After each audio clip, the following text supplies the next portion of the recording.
Это самая ужасная новогодняя ночь в моей жизни. Это говно, а не армия. Мне стыдно в такой армии воевать. В новогоднюю ночь мы оказались у разведки Азова. Дали по шоколадке, мандаринки каждому дали.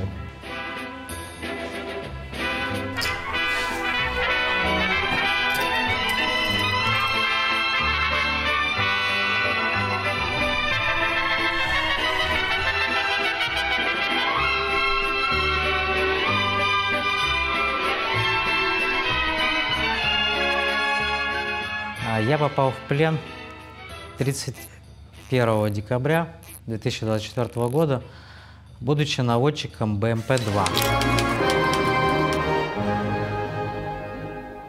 Мы только с фенольного завода выехали, уже обстрел по нам, то есть начался. Там я не знаю, что летело, но летело что-то там серьезно. 10 человек нас, ну, стрелков ехало, водитель. Начали гулить, короче, это самое. Он задом в каньон съезжает, а каньон такой, ну, не выехать сам. И задними дверьми упирается в тот берег. А у нас был один мелкий такой, впереди сел, мы его так пропихнули. Посмотри, что там водила-то. Он говорит, а водила-то нет, водила съебал. Вот. То есть нас реально бросили. Какой патриотизм? За кого я должен там умирать вот так в этом железе замурованное?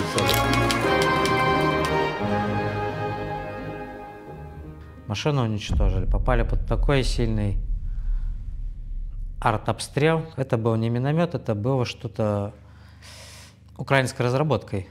Я просто увидел в тримплекса, как между ребристом и орудием было красное пламя, после чего орудие просто-напросто чуть ли не высыпалось вовнутрь. Какие-то машины подорвали, то есть какие-то там на ТМ-ку наехали, я не понял, ну что. Ну, суть в том, что, короче, я помню, передо мной ехали, машина одна встала, потом вторая встала машина, я шел четвертым. И он нас довез на последнем издыхании техники, довез уже вплотную к постройкам. Самый последний вылажу, поднимаю голову, в округе нет никого, как муравьи все вот так, каждый в свой куст, и кто какую родину защищать, жопу свою спасти. Стали отходить, вылазить. А по правую сторону, прямо от нас, БМП номер 4. А как потом мы узнали, ее просто-напросто закрутило на месте, а она подорвалась на мине. У меня ни рации, ничего нету, рации только у старших были. Я не знаю, я встал, вдух, я не знаю, куда мне бежать. Ну, там на столе. Были там вовсю, там дроны, мины, там бух, бах, бах, слышно со всех сторон. Автомат схватил, и ничего, не каску, ничего, и быстрее, ближайший, где вот что увидел, там заборчик какой-то, забегаю в этот дом. По дороге уронил рацию. Пока я тут бегал, рацию искал, все убежали. И в оконцовке мы подбегаем к подвалу, там двое уже. Вот Есенин был и Валентинович. Да, вот мы втроем в подвал залезли и сидели там. Часа два еще минометы работали, дай боже как. И разведчика Камикадзе, и Баба Яга, которая конкретно нас там крыла. На радийку никто вообще не отвечал. По нам всю ночь стреляли там, с нас чего только не лупили. Потом грады посыпались, я вижу, что и с нашей стороны, то есть полетело это именно туда, где мы выгрузились. То есть, ну, меня это вообще убило. Я думаю, да ну нафиг, как так-то, ё-моё, блин. То есть, ну, зачем, для чего? Ну, думаю, специально от нас избавиться захотели таким образом. Специально вот, ну, отправляют солдат вот так вот, ну, в темную, то есть, ну, говорят вот так, что там вот все, это вот это все наше, а на самом деле там никого нету наших-то вообще. То есть, получается, ну, нас бросили, предали тупо. Просто, ну, обманули, нам сказали, здесь союзники стоят. Вот в этих домах вы можете не бояться, там союзники. Прошло меньше суток, чуть-чуть, там в обед, где-то на следующий день, 31 декабря, слышу, там дверцы такие еще были у подвала, слышу, как раскрывают, так сказать, вот, и разговаривают на русском языке, не на украинском, а на русском. И тут раз начинают стрелять. Вот. Мы не поняли, думаю, вы, пацаны, что с ума сошли? Ну, думаю, наши там штурмуют, как нам дали задание, все подвалы штурмовать. Вот. Ну, дураки, что ли? И в ответ им тоже стреляли. И тут они потом уже по-украински, типа, выходите, будете, сдавайтесь там, туда-сюда. Короче, кинули мне в глаза две вот эти шумовые, светошумовые гранаты, мне в лицо попали, у меня вот правый глаз там, это самое. Вот. И я говорю, пацаны, следующее будет F1, ну, как минимум. Или там тротил, там, или ИТМ-ка, там еще что-то. Я говорю, пацаны, сдаемся. Говорю, следующее, это легко, я зрение ничего не вижу, я чувствую, руки, ноги целые, пацаны, сдаемся. Говорю, жить хотите, сдаемся, потому что, говорю, следующее будет нам пиздец. Автомат был рядом, у меня реально рука не поднялась самого себя пристрелить. Не знаю, была мысль, но не получилось. Ребята еще там сказал один, говорит, я даю слово офицера, что мы вас не убьем, если сдадитесь. Поверили вот этому слову. И все, и мы все трое вышли. Ребята нас в плен взяли, ну и поздравили нас с Новым годом, дали по шоколадке, мандаринки каждому дали. Новогоднюю ночь мы оказались у разведки Азова. Нам дали по мандаринам, конфетам. Нам никто не запрещал ни пить, ни курить. Честно, я был малость ошарашен. Это самая ужасная новогодняя ночь в моей жизни.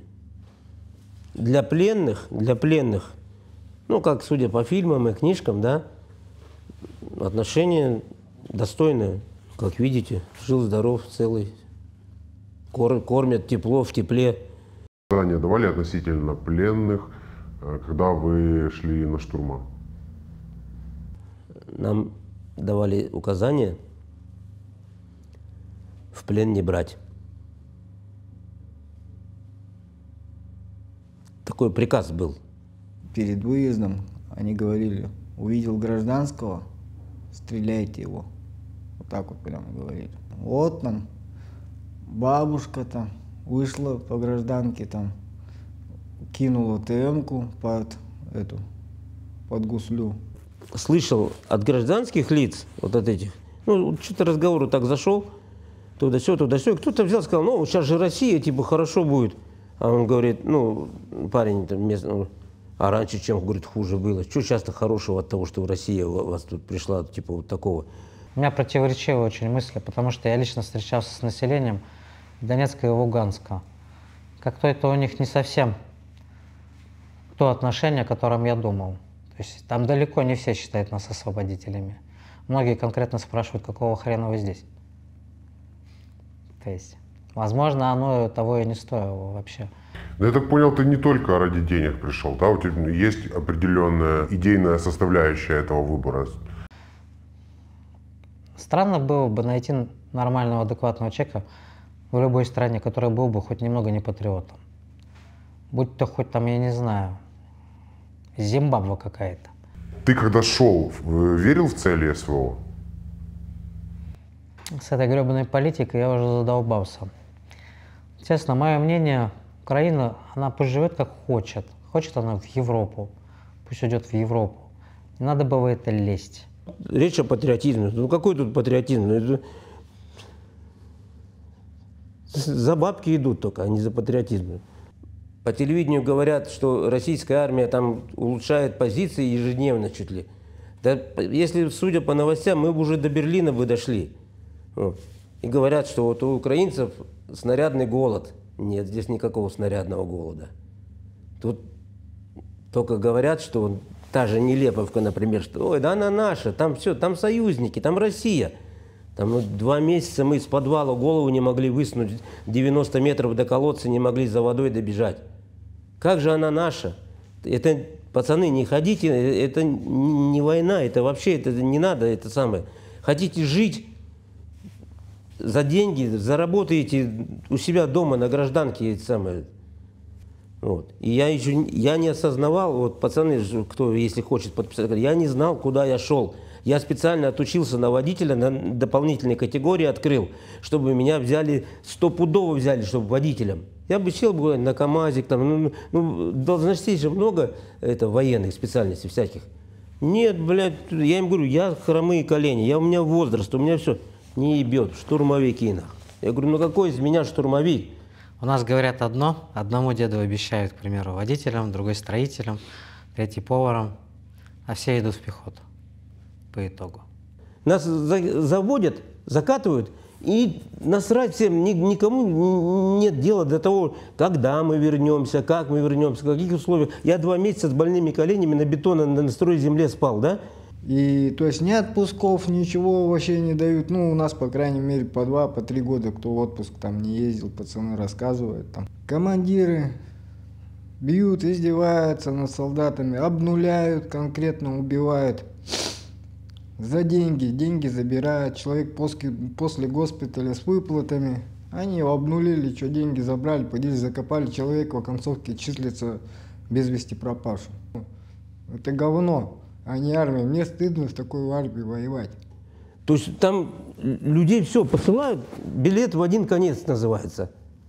Никто тебя обратно не ждет.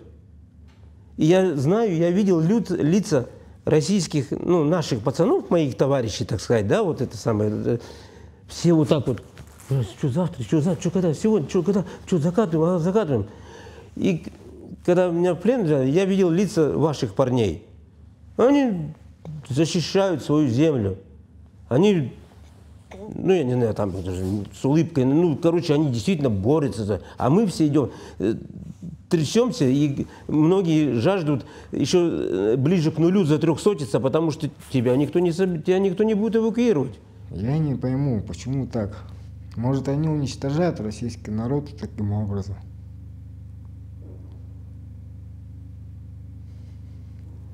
Не знаю, что они хотят от этой войны. Почему народ простой гибнет, мужики гибнут. Не знаю, почему вот так происходит. Он не хочет воевать, его все равно поймали, привезли в военкомат, в наглый контракт подписали, все, поехал. Есть сколько их таких ребят. Они убегают, их ловят, опять сюда отправляют. Ну что, зачем? Если кто-то думает, что там деньги он получит и все остальное, лично знаю огромное количество примеров, когда эти деньги либо не доходили, либо пропадали не пойми в каком направлении. Но тех, которые гробовые за смерть ваших родных, таких случаев уйма, они просто не приходят. Даже при подписании контракта обещают одни деньги, то есть их не выплачивают. У нас парень погиб вот здесь, тоже поехал, он тоже мехвод.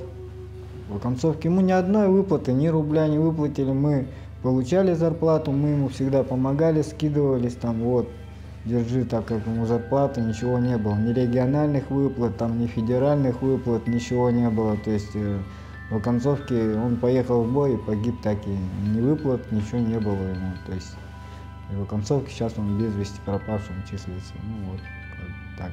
Хочешь, чтобы тебя обменяли? Очень хочу. У меня одна единственная дочь, я ей нужен. А не боишься, что тебя снова сюда отправят? Я больше не пойду.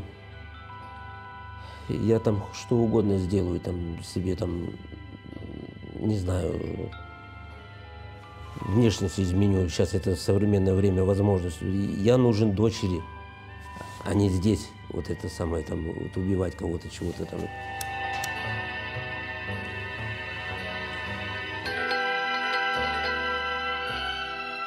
Хочешь, чтобы тебя обменяли? Нет.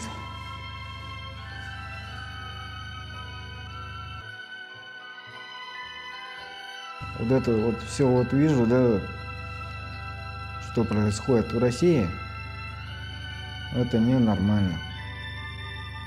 То есть это ваше. Я и всегда считал, то, что чем мы лезем туда. Ну хотите вы живите как хотите, вот честно, откровенно. Но все равно я сюда полез, да, полез.